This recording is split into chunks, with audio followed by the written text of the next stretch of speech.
자, 이번 영상은 제가 두 가지 영상을 합쳐서 만들려고 합니다. 그게 뭐냐면은, 일단 이게 제가 이제 요거는 말 많은 물고기에 올라가는 거 영상으로는 말 많은 물고기, 요거는 자폐와 일반 아이들의 두뇌가 발달하는 과정의 차이, 그리고 더하기 자폐 아이들은 왜 일반적인 교육 방법으로 교육이 되지 않는가, 그 이유, 그리고 지금의 교육이 사실상 자폐 아이들의 두뇌 발달을 이룬다라고 볼 수는 없죠. 예, 그런 이유와 함께 방법까지 얘기하기는 조금 방법까지 얘기하기는 조금 어려울 것 같고, 요거는 또 제가 제공하는 수업에서 가장 기본적으로 이야기를 하고 넘어가는 건데, 보통 이 내용을 다루는 게 한 2시간 정도, 1시간 반 이상 걸리는데, 제가 요걸 함축해서 한 40분 정도에다 맞춰가지고 영상을 만들려고 합니다. 그 중에서 앞에 반 정도를 이제 요 말 많은 물고기 말고 다른 채널, 제가 이제 펀더드 에듀케이션 에서 하는 그 채널로 해서 옮기려고, 제가 거기도 같이 옮기려고 하는데, 요거는 앞에 이 반이 뭐냐면은 일반 아이들의 두뇌 발달 과정과 공부가 왜 어려운지.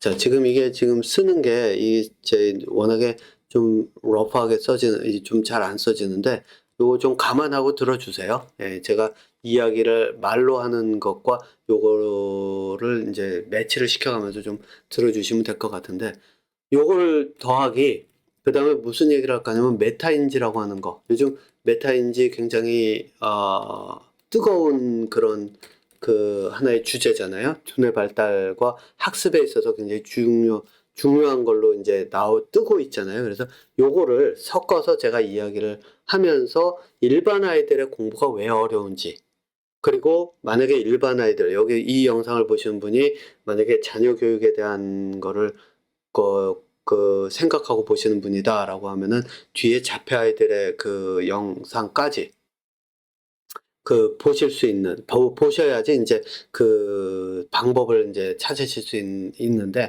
어쨌든 뭐, 그렇게 이제 나눠서 하려고 합니다. 그리고 만약에 이제 이 영상을 보신 분이 대학생이든 고등학생이든 실제로 공부를 하는 사람이다라고 한다면은, 공부하는 방법을 이제부터 어떻게 바꿔야 될지, 그러면은 공부의 효율이나 이런 것을 늘리는 방법서부터, 내가 외워지지 않는데 백날 외워봐야 소용없잖아요. 제가 그랬거든요. 어땠냐면은 실제로 시험 보기 10분 전까지 열심히 외웠는데, 시험지를 받고 나면 분명히 외운 건데 잊어먹어요. 그 답을 못 찾아요. 네, 그런 경우가 많았어요. 그렇기 때문에 이제 이런 것들이 벌어지는 이유, 이것까지 다루지는 않겠지만, 어쨌든 그런 내용들을 이제 다루려고 합니다. 그런데, 자, 여기서 일단 제가 대치동 이야기로 먼저 시작을 해보려고 해요. 제가 대치동에서 오신 분의 그 이야기를 직접적으로 들었는데, 그분이 이런 이야기를 하더라고요. 요즘 보면은 뭐 7세 고시 뭐 그래서 대치동에서 뭐 시험 봐서 학생을 뽑는다 막 이런 얘기들 있죠. 요거는 이미 이유는 나와 있어요. 왜냐하면 그렇게 해야 학원이 유명해지고, 그 학원이 유명해져야 자기들이 돈을 더 벌고, 자기들이 다른 학원들보다 더 이 단단한 위치를 잡을 수 있는 그러니까 이제 선점한다 그러죠. 시장을 선점할 수 있는 위치가 되는데, 이거는 모든 교육기관뿐만 아니라 모든 회사든 이런 것에 다 적용이 돼요. 예를 들어서 저희 하버드, 서울대 뭐 이런 데가 유명하죠. 돈도 많고 그 지원도 많죠. 이유가 뭐겠어요? 학생들을 능력이 되는 학생을 뽑아서 가르쳐서, 그 다음에 그 학생들이 나가서 자기들의 능력 발휘를 한다라고 하니까, 다른 사람들도 나도 거기 가면 되겠나 보다라고 열심히 그쪽으로 몰려가잖아요. 그죠? 그러면 시험 봐가지고 자기들 교육에 맞는 사람들을 뽑아 놓으니까 자기들 교육을 더 잘 받을 거고, 그러니까 오히려 돈은 더 많이 끌어들일 수 있고, 이게 선순환의 과정으로 들어간단 말이에요. 이게 나중에 한번 삐끗해서 이제 어긋나면 악순환으로 한 번에 곤두박질 치지만 어쨌든 그렇단 말이에요. 그러니까 학원도 그렇게 해요. 자폐 영역도 마찬가지예요. 자폐 부모님, 이거는 제가 직접 들은 얘기예요. 자폐 부모님 한 분이 이런 얘기 하더라고요. 우리의 교육을 위해서 진짜 여러 센터 다 다녀봤는데 안 되더라. 교육센터 다녀봤는데. 그래서 찾아봤더니 어디 한 군데가 교육센터가 굉장히 잘한다 그러고 유명하다 그래가지고 갔더니 테스트를 하더래요. 그래서 테스트를 하고 나서 어떻게 하느냐? 퇴짜를 놓더래요. 얘는 안 되겠다고. 그래서 왜 그러냐 그랬더니 얘는 너무 떨어져서 우리 학원에서 할 수가 없으니까 그냥 나가라고. 그냥 그랬대요. 이게 뭐를 뜻해요? 그게 유명한 이유는 되는 아이들만 받았기 때문에 그런 거예요. 그러니까 시험을 보는 거예요. 대치동도 그런 거거든요. 칠세고시 이런 것도. 그러니까 실질적으로 사람들이 그러더라고요. 이건 미친 짓이다라고. 예, 맞아요. 미친 짓이에요. 그건 누구에게 미친 짓이냐?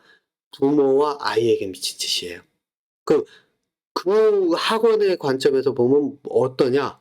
이거는 내 자리를 견고하게 만들면서 돈을 버는, 내가 돈을 긁어 모을 수 있는 최적의 방법이에요. 그러니까 학원으로서는 박수를 칠 수밖에 없는 그런 거죠. 예. 그리고 서울대학이나 이런 데도 마찬가지예요. 그런 학생들을 뽑으니까 지원도 더 많이 받고 그렇게 될 수밖에 없는 그 구조가, 사회적인 구조가 지금 돼 있단 말이에요. 그런데 제가 결론부터 얘기하지만 어떤 일이 벌어지냐면 이렇게 교육을 받죠. 이 사람들은 나중에 AI로 인해서 직업을 잃는 사람들이 될 거예요. 지금 한국에서 보면 이재명 대통령이 굉장히 그 AI 강조해 가면서 뭐 이것이 굉장히 그 활성화돼야 되는 걸로 가고 또 뭐 이제 무역도 막 증가하고 그 이제 뭐죠? 주식 시장도 막 뜨겁고 이렇다 그러죠. 이거는 지금 그전까지에 있는 그 정권에서 그 이 막혀 있던 거를 트여놨기 때문에 벌어지는 일이고 실제로 나중에 가면은 이게 그 한계점을 치게 되거든요. 한계점을 치게 되면 어떤 일이 벌어지냐면 그때부터는 방법을 찾아야 되는 진짜 도전은 그때부터예요. 그런데 가장 중요한 거는 교육에다가 만약에 AI도 교육이 그 지금 AI로 인해서 직업이든 이런 것들이 대치되는 그러한 교육을 그대로 내버려 두면 어쨌든 몇 년 안 가서 한계점 치고 더 이상 그걸 뚫고 나갈 수 있는 방법이 사라져요. 왜냐면 교육이 근간인데 생각하는, 여기서 제가 얘기하는 교육은 사고력에 대한 교육이에요. 근데 사고력에 대한 교육이 근간인데 AI가 충분히 다룰 수 있는 지식을 가지고, 지식과 기술을 가지고 저희 AI와 경쟁하는 그런 교육을 그대로 방치한다? 그러면 사회는 그것 때문에, 부작용 때문에 무너지고 흔들리게 돼요. 그러면은 어떻게 되느냐? 뭐 시기는 정확하게 모르겠지만 제가 볼 때 대충 짐작하면 보통 대통령들이 끝날 때쯤 되면 레임덕 시작된다 그러죠? 그 이유가 한계점에 다다르기 때문에 그러거든요. 그 한계점이 오게 되는데 교육이 바뀌질 않으면 그 한계점에서 벗어나질 못해요. 그러면은 이재명 대통령도 그것에서 쉽게 벗어날 수 없다. 그 얘기는 뭐냐면은 다음 정권이 들어섰을 때 이재명 대통령이 그 벗어나지 못했던 것에서 물꼬를 트면 그 정권이 이제 초기에 또 좀 잘 나가다가 그 다음에 같은 일이 반복이 되고 이게 계속 반복이 될 거라는 얘기예요. 그러니까 교육이 바뀌지 않으면 안 되는데 뭐 그래서 저는 사실 한국 정부에 연락을 더 많이 했어요. 자폐 교육이나 이런 거에 관련해 가지고 그 뭐죠? 대통령실인가 뭐 이런 데도 그 할 수 있는 저희 채널로 해보고 뭐 국회의원도 했지만 그런 데서는 물론 제 말이 먹히지는 않겠죠. 예.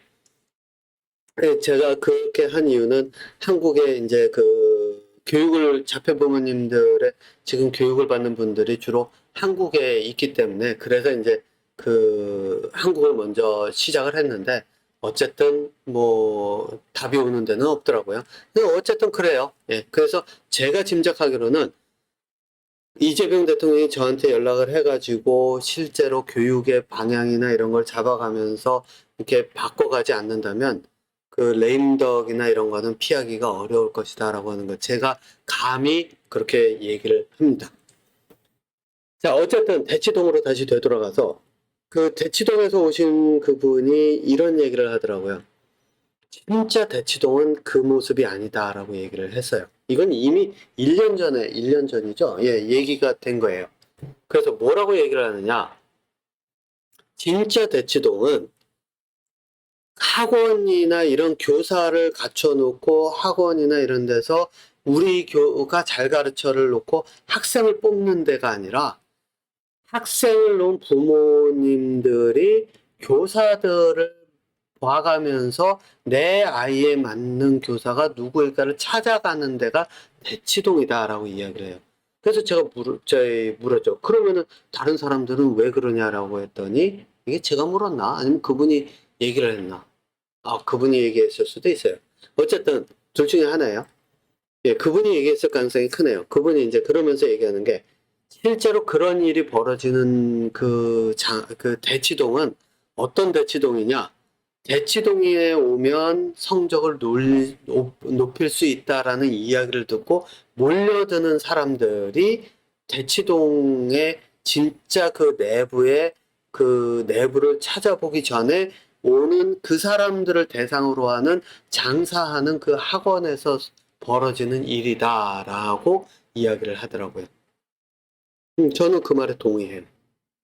실제로, 왜냐하면 실제로 돈이 있는 사람들은 교사를 선택을 하지, 돈과 권력이 있는 사람들은 교사를 선택을 하지, 그 교사를 갖춘 학원이 학생을 선택하게 하지는 않거든요.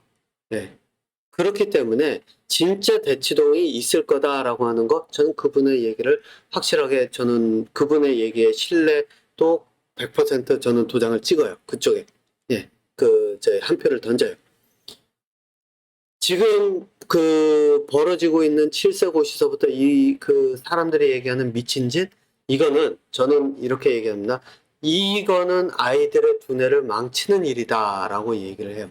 지금부터 이제 제가 그 이야기를 하려고 합니다. 왜 그런지와 함께 그러면은 어떻게 했을 때 그거를 이제 비껴나가는지 그 이야기가 되고 나면 자폐 아이들 교육이 또 왜 지금의 교육으로 안 되는지와 함께 어떻게 하면 자폐 아이들의 교육을 두뇌 발달과 언어 발달을 만들어갈 수 있을지에 대한 이야기를 계속 이어가도록 할게요. 자, 그래서 이게 1부예요. 1부. 제가 중간에 잠깐 끊었다가 2부는 이제 붙여서 말 많은 물고기에 이제 올릴 텐데, 먼저 이제 그 공부 방법에 대한 내용을 찾아보려고 하면, 교육 방법과 공부 방법에 대한 내용을 찾아보려고 하면, 두뇌의 발달 과정을 봐야 돼요. 이제 그거를 제가 요거를 먼저 시작을 하는데, 처음은 욕구. 아이들이 태어나면은 이제 나 가진 게 본능밖에 없다 그러죠. 이거는 본능이에요. 본능. 뭐라고 하냐면 원초적 본능이에요. 태어나면서 가지고 있는. 그러면은 욕구라고 하는 거는 그거예요. 내가 원하는 걸 얘기하면 누군가가 그거를 제공을 해준 거예요. 여기서는 이제 부모님이겠죠. 그래서 내가 아이스크림을 주세요. 그러면 아이스크림이 오고, 배고파요. 밥 줘. 그럼 밥이 오고, 이게 된단 말이겠죠. 자, 그러면 이 욕구가 처음에는 채워져요. 그런데 집에서 이제 여러분들 어렸을 때를 생각을 하든가 아니면 부모라면 그 아이들을 키우는 과정을 생각을 해보세요. 그게 시간이 지나면 어떻게 하죠? 아이들이 욕구에서 요구를 하면 이 요구를 바로 들어주질 않아요. 어떻게 하죠? 예를 들어서 아이스크림 사주세요. 그러면은, 야, 그거 건강에 안 좋아. 왜 자꾸 그거 먹으려고 해? 어? 그러다가 또 이제 가끔 그런 것도 있죠. 야, 이거 많이 먹어라. 이거 맛있다. 그러다가 또 한 번은 그거 사달라. 왜 자꾸 사달라 그래? 그거 자꾸 먹으면 살찌고 그 건강에 안 좋고 그런데. 이렇게 얘기하죠. 그러니까 아이들로서는 이게 무슨 손바닥 뒤집듯이 왔다 갔다 해요. 이게 어른들의 세상도 그렇거든요. 그게 뭐냐면은 이 미국 한국계인데 미국인들 같은 경우 어떠냐면은 어떻게 하냐면은 한국에서 그 한국적 그 정서에서 자기가 필요한 것과 미국적 정서에서 자기가 필요한 거를 섞어가면서 자기 필요에 따라서 그 원하는 것만 써먹어요. 그러니까 어떻게 되면 서로 모순이 되는데도 그냥 손바닥 뒤집듯이 뒤집으면서 자기 논리를 만들어가면서 자기 주장을 막 요구하거든요. 이런 식의 부모님들도 이제 거의 그런 경우가 많아요. 이렇게는 이렇게 얘기했다가 또 저럴 땐 저렇게 얘기하고, 그래서 왜 그러면은 네 건강을 위해서 이런 식으로 접근을 하거든요. 뭐 어쨌든 그런 케이스는 뭐 저기 그 뭐 케이스 가지고 제가 얘기하려고 그러면은 사실 시간이 더 많이 걸리니까 곧 자를게요. 왜냐면 제가 이거 좀 시간을 좀 한 40분에 맞춰서 올리려고 하니까요. 자, 그래서 어쨌든 요구를 한단 말이에요. 그러면은 부모님들이 보통 어떻게 하냐면 안 돼로 시작을 해요. 그죠? 네, 된다라고 하는 부모님들도 있어요. 근데 그 된다라고 해서 그 해주는 부모님들도 있는데, 이게 두뇌에서 관점에서 보면 두 가지 길을 가게 돼요. 이제 제가 안 돼를 먼저 이야기를 하고, 그래, 그러면서 아이가 요구하는 걸 무조건 거의 많은 것들을 들어주는 경우 두 가지를 이제 나눠놓고 이야기를 할 텐데, 안 돼를 먼저 이야기를 해볼게요. 자, 이러면은 어떻게 해야 되죠? 아이는 요구를 했는데 나는 아이스크림을 먹고 싶어요. 여기서 아이스크림은 분명히 욕구죠. 욕구인데 이제는 어떻게 되냐면 내가 아이스크림을 먹으려면 뭔가를 해야 돼요. 그죠? 그래서 제일 먼저 하는 게 뭐죠? 애교를 떠는 게 하나가 있어요. 어떻게 애교를 떠느냐? 예를 들어서 뭐 어린이 프로그램을 봤는데 그 아이가 엄마 아빠한테 가서 뭐 몸을 비비꼬면서 엄마 뭐 이래가면서 말투도 이제 애기처럼 해가면서 나 이것 좀 해주세요. 뭐 아이스크림 먹고 싶어요. 뭐 이러면서 얘기하는 거, 이런 것들을 보면서 그 TV나 이런 데서 보는 거죠. 이게 이제 사회성의 시작이에요. 예, 사회성. 남들을 관찰하거나 하면서 그 방법을 배우는 거예요. 그래서 사회성을 통해서 방법을 배워요. 그래가지고 예를 들어서 이번엔 애교를 떨어가지고 뭐 사주세요 막 이러면서 해가지고 빌기도 하고 뭐 이러면서 애교 떨어가지고 아이스크림을 생취했어요. 그러면 그 방법이 몇 번이나 더 먹힐까요?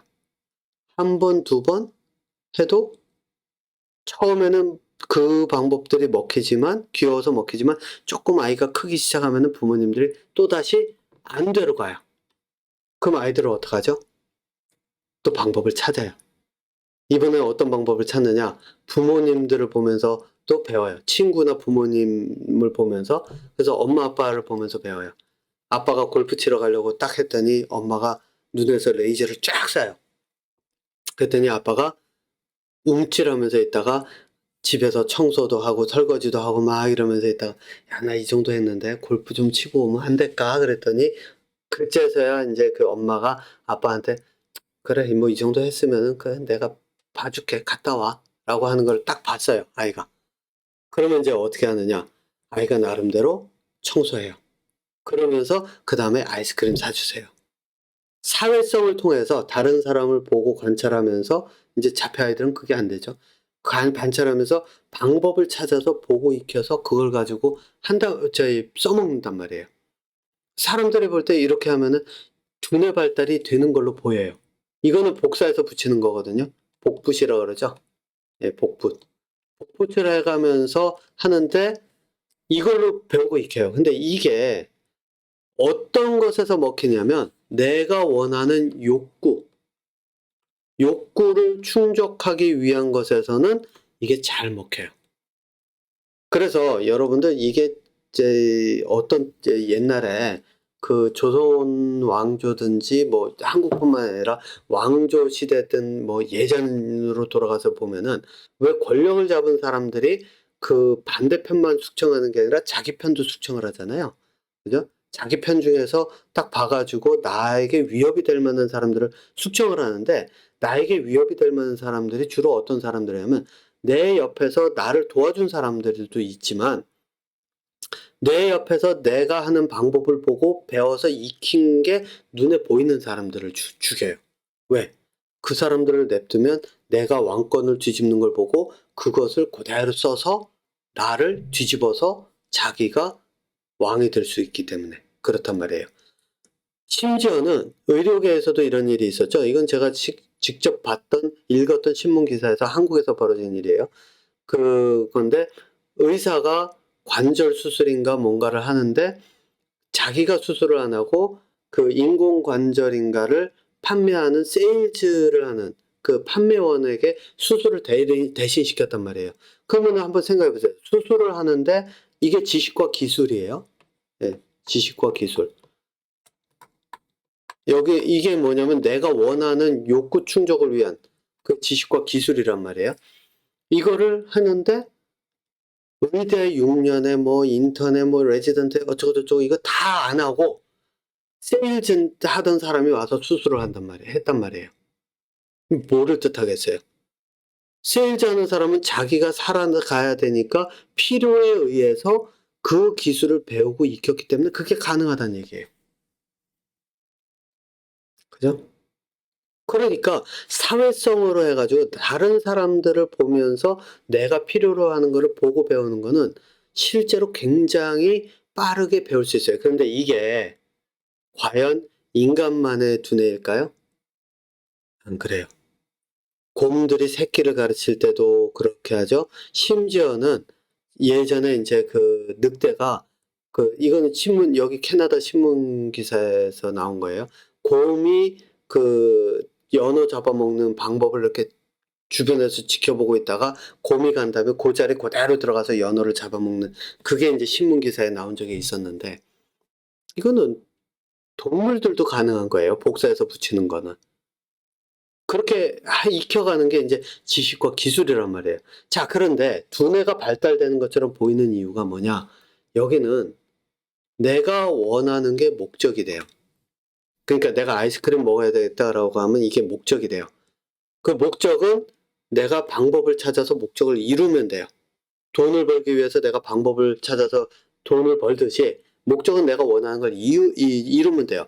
그러니까 목적을 이루기 위해서 다른 사람들을 관찰해서 그걸 통해서 지식과 방법이라고 하는 것까지 지식과 기술을 배우고 익혀서 그걸 써먹어서 내가 원하는 것을 얻는 방향으로 계속 간단 말이에요. 자, 그러니까 두뇌가 욕구에만 머무는 게 아니라 욕구에서 목적으로 가고 그 안에 과정이 들어갔어요. 이제는 과정이 들어갔단 말이에요. 비록 이게 이제 복사해서 붙인 거지만 과정이 들어갔단 말이에요. 주로는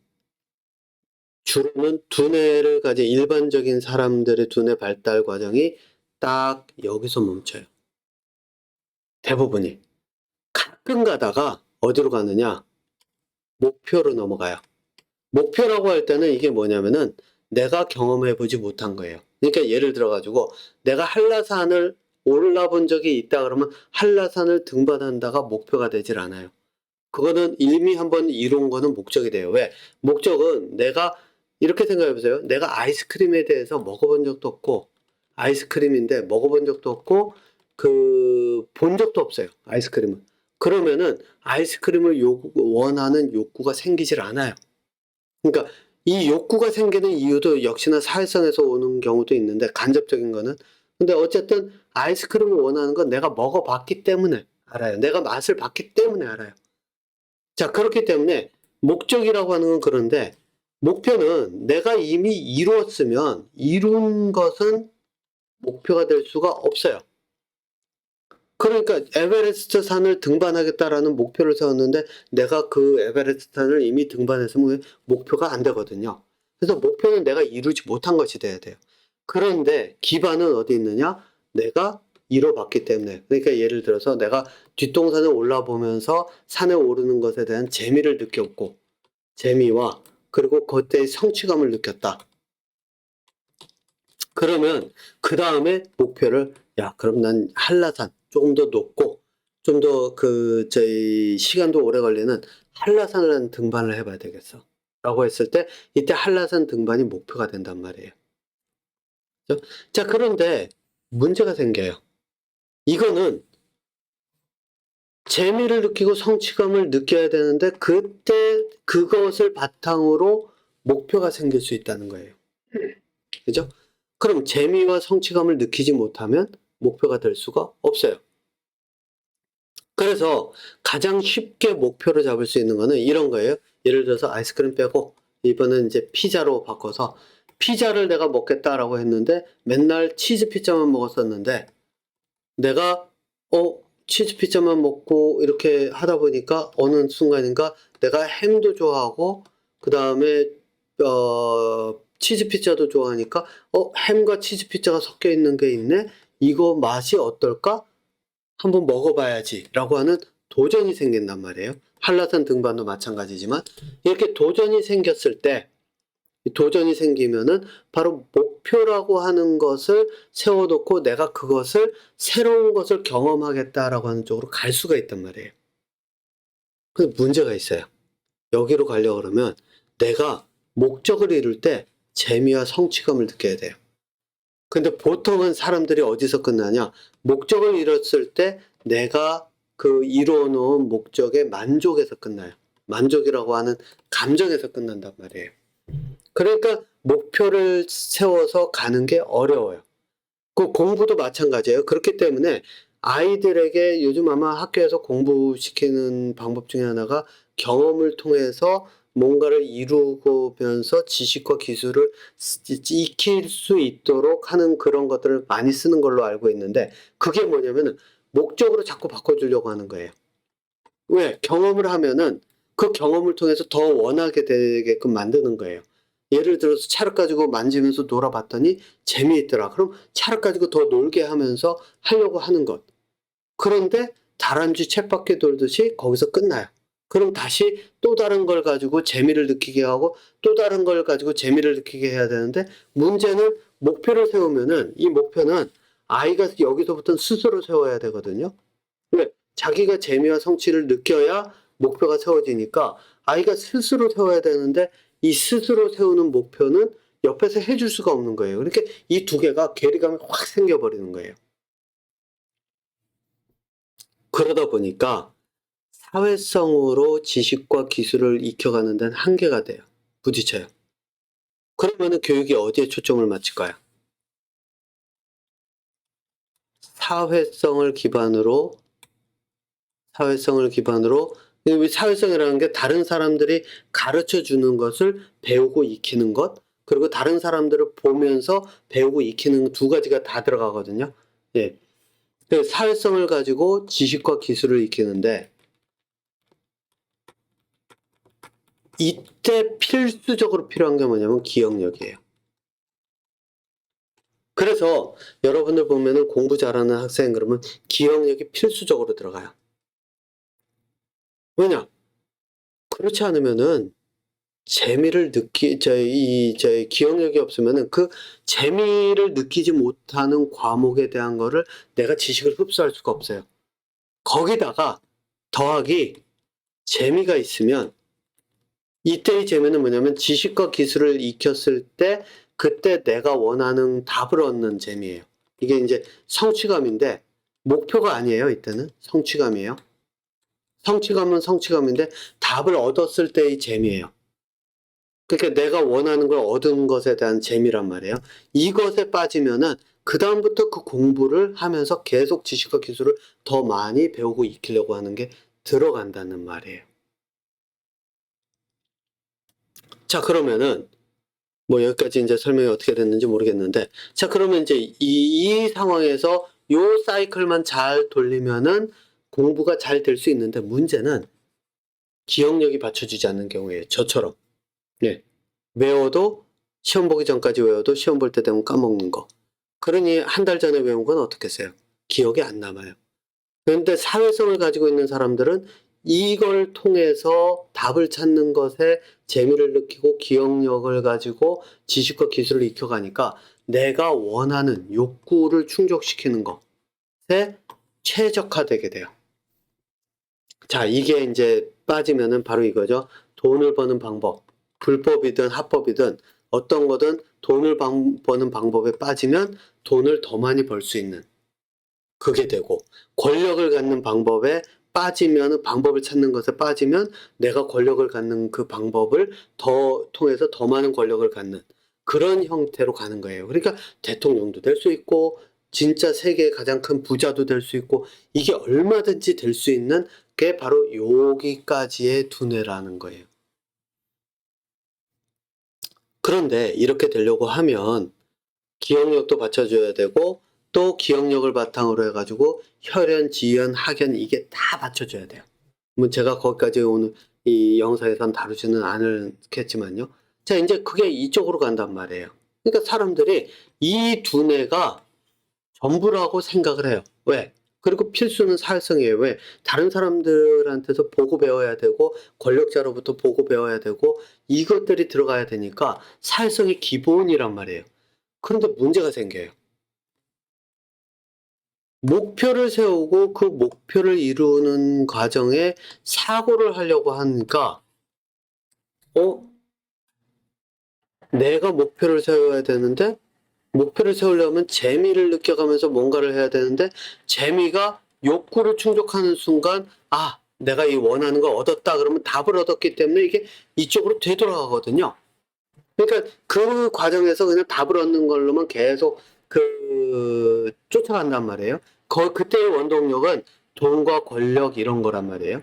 그러니까 그런 걸 가는데 생각을 하려고 하면은 내가 이뤄보지 못한 것을 내가 뭔가를 생각을 해야 되는데 그러려고 하면 기존에 있던 모든 지식들을 가지고 목표를 세울 수 있도록 해야 되는데 이 지식을 배운 게 재미가 있어야 돼요. 재미가 있어야 되는데 어떤 재미가 있어야 되면 목표를 세우는 재미가 생겨야 돼요. 그러니까 그 과정에서 뭐냐면은 예를 들어서 내가 동네 뒷동산 올랐으면 한라산 내가 도전해 봐야 되겠다라고 할 때는 그 도전이 뒷동산에 오를 때의 그 방법에 대한 것과 함께 한라산이라고 하는 것이 어떻게 다른지를 내가 알고 있어야 돼요. 이때도 이제 또다시 지식이 들어가요. 아까 얘기한 것처럼 햄이라고 하는 것을 맛을 봐서 알고 있어야 치즈 피자라고 하는 것을 과 함께 합쳐서 도전할 생각을 한단 말이에요. 그러니까 이게 뭐를 뜻하냐면 지식의 재창출을 만드는 거예요. 그러니까 지식의 재창출이라는 얘기는 새로운 지식을 창조하거나 새로운 지식을 창의적 사고로 만들어내는 게 아니라 있는 지식을 조합을 해가지고 하면서 다른 저쪽의 지식은 이런데 그럼 이것과 이것을 어떤 식으로 해가지고 우리가 저쪽으로 갈 수 있는가? 예를 들면 이거예요. 이거를 잘하는 사람이 누구냐? 유시민이 그런 것 같아요. 제가 볼 때. 제가 보는 관점에서. 지식의 재창출을 하는 게 그 두뇌가 발달한 사람이 유시민이에요. 그러니까 이게 뭐냐면은 예를 들면 그거예요. 민주주의라고 하는 그 나라의 그 역사를 쭉 다 찾아보면서 어떻게 발전해왔는지를 가지고 있는 지식이 있어요. 그리고 뭐 한국의 지식이 있어요. 한국에서 벌어지고 있는 현상에 대한 지식이 있어요. 이걸 놓고 비교해 가면서 그래서 이러니까 이거를 좀 조합을 해서 그러면 이런 식으로 새롭게 이런 방향으로 이거는 이제 지식의 조합이에요. 그러니까 이게 햄과 치즈 피자의 그 합치는 거라고 보면 돼요. 그래서 이런 새로운 것으로 도전하는 게 어떤가라고 하는 제시를 한단 말이에요. 유시민이라고 하는 사람은. 자, 그러니까 유시민이라고 하는 사람은 사실상 그 목적, 많은 사람들이 목적 지향적, 요거 제가 보는 관점에서 요 두뇌가 발달한 사람을 예를 제가 생각을 해보자면 제 관점에서 누구냐면 가장 잘 알려진 사람이 윤석열 예전 대통령 그리고 윤석열의 그 와이프인 김건희 건희 맞나? 네, 이렇게 쓰나요? 어쨌든 이 두 사람이 이제 이 목적 지향적 자기들이 원하는 목적을 성취하긴 그리고 지금 그 보면은 윤석열과 함께 이 윤석열이 가는 길에 도움을 줬던 사람들, 김건희가 가는 길에 도움을 줬던 사람들이 자기들이 원하는 목적, 돈과 권력 이것에 이제 딱 멈춘 그 두뇌가 거기에 이제 적합한 거기에 발달이 된 사람들이라고 한다면 유시민은 실제로 목표 지향적 두뇌가 발달을 한 사람이라고 볼 수가 있어요. 자, 그런데 여기를 한번 보세요. 이 과정으로 전부 가는데 여기서 여기로 넘어가는 거 굉장히 어려워요. 실제로 많이 어려워요. 그리고 문제는 이쪽으로 넘어올 때는 내가 재미를 느낄 수 있어야 되기 때문에, 그래서 내가 재미를 느껴가면서 목표를 세울 수 있어야 되기 때문에 단순히 지식과 기술만 가지고 되는 게 아니에요. 이때 필요한 건 뭐냐면 내 생각이 필요해요. 그러니까 유시민 같은 사람은 조금 더 한 단계 발달을 했다라고 볼 수가 있는 거죠. 그러니까 유시민 같은 그 부류의 사람들, 그리고 여기에서는 이 한국 같은 경우에는 제가 앞서서 얘기했지만은 한국의 경우에는 주로가 그 지식과 기술에 중점을 둬가면서 교육을 한다 그랬잖아요. 그러니까 서울대든 연고대든 가는 사람들의 대부분이 기억력과 사회성, 그리고 더하기 그 지식과 기술을 습득하는 그 답을 찾는 욕구 충족의 그 과정을 통해서 답을 찾는 이 과정. 그러니까 내가 답을 풀었다라고 하는 그 성취감을 가지고 공부하는 그 과정에 빠져 있기 때문에 저는 개인적으로 생각하기에는 95% 이상이 그런 공부를 하고 있고 그런 두뇌 능력이 거기에 멈춘 사람이라고 보지만, 제가 정확하게 측정은 안 했기 때문에 대략 보는 관점으로 한 80%라고 본다면, 그 중에 진짜 10명이면 한두 명 정도가 유시민 같은 사람이 나온단 말이에요. 그러면은 유시민 같은 사람들이 꼭 서울대학교에서만 한두 명이 나오냐? 아니에요. 이 다른 삼류대학, 전문대학 아니면 대학을 안 나온 사람들 중에서도 유시민 같이 내가 목표를 세워가면서 할 수 있는 그런 능력. 왜냐면 내 생각만 있으면 되기 때문에 그런 능력을 갖춘 사람들이 나올 수가 있거든요. 예. 그 사람들의 수가 각각 학교가 다 예를 들어서 10명 중에 1명이 나온다 그러면은 이런 학교나 고등학교, 중학교 졸업한 사람들 중에서도 10명이나 1명 정도 나오고, 이 사람들이 사회를 이끌어가는, 그 사회를 새로운 방향으로 이끌어가는 방향성을 제시해주는 사람들의 역할을 한다. 방향타의 역할을 한다라고 이제 저는 해석을 한단 말이에요. 그런데 제가 무엇 근거로 이런 식으로 얘기를 하느냐. 자, 이 시간이 벌써, 제 시간이 이렇게 가네. 40분 안에 끝나려고 했더니, 조금 넘어갈 수도 있겠네요.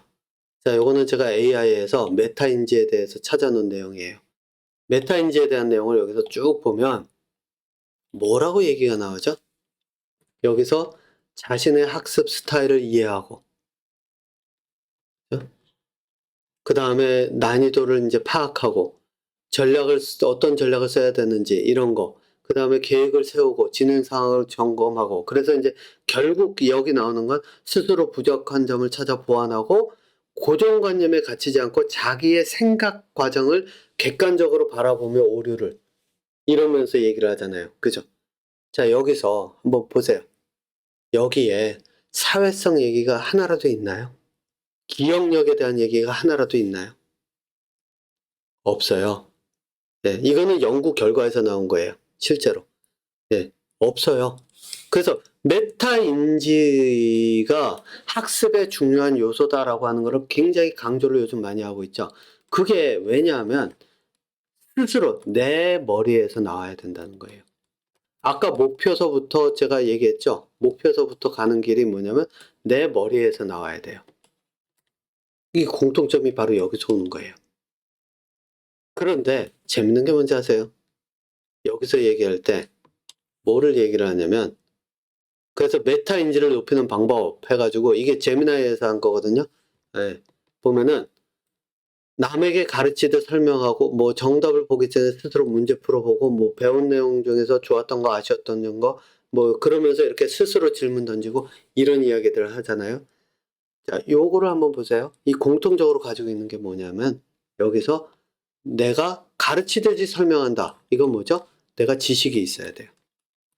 정답지를 보기 전에 문제를 풀어본다. 내가 스스로 공부를 해야 돼요. 지식을 익히는 공부를 해야 돼요. 그 다음에 배운 내용이 있다? 이것도 지식을 배워야 돼요. 그러니까 이 얘기는 뭐냐면 공부 방법이 다시 되돌아가요. 어디로 되돌아가느냐? 사회성을 바탕으로 한 지식과 기술의 습득으로 되돌아가요. 그러니까 교육이 어디로 모두 가느냐? 지식과 기술을 배우고 익히는 쪽으로 몰려 들어간다는 얘기예요. 심지어는 메타인지까지도.